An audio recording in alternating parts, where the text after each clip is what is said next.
भारत अब कनाडा को बख्शने के मूड में बिल्कुल नहीं है। खालिस्तानी आतंकी निज्जर की हत्या के बाद दोनों देशों के बीच विवाद शुरू हुआ था।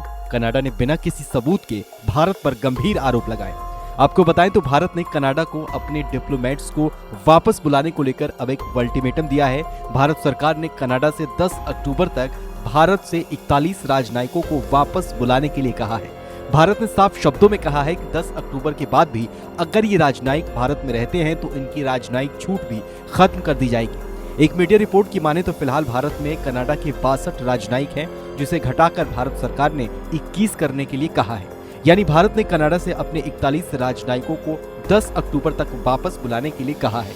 मीडिया रिपोर्ट्स की माने तो भारत ने यहां तक साफ शब्दों में कह दिया है कि अगर 10 अक्टूबर के बाद भी ये राजनयिक भारत में रहते हैं तो इनकी वो छूटें खत्म कर दी जाएगी जो एक राजनयिक को मिलती है।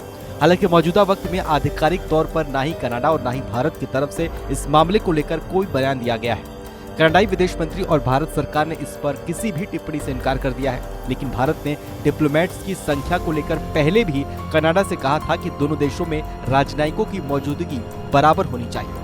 जानकारी के लिए आपको बताएं तो कनाडा के पीएम जस्टिन ट्रूडो ने कनाडाई संसद में आतंकी हरदीप सिंह निज्जर की हत्या का आरोप भारत पर लगाया और उसी दिन कनाडा ने भारत के एक सीनियर डिप्लोमेट को निष्कासित कर दिया।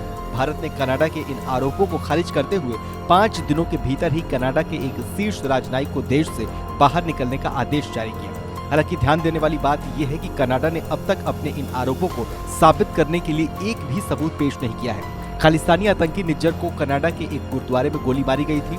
एक अमेरिकी मीडिया रिपोर्ट की माने तो निज्जर को करीब 34 गोलियां मारी गई थी। खालिस्तानी आतंकी हरदीप सिंह निज्जर को भारत की सुरक्षा एजेंसियों ने भगोड़ा और आतंकवादी घोषित किया था और उस पर 10 लाख रुपए का इनाम भी रखा गया था।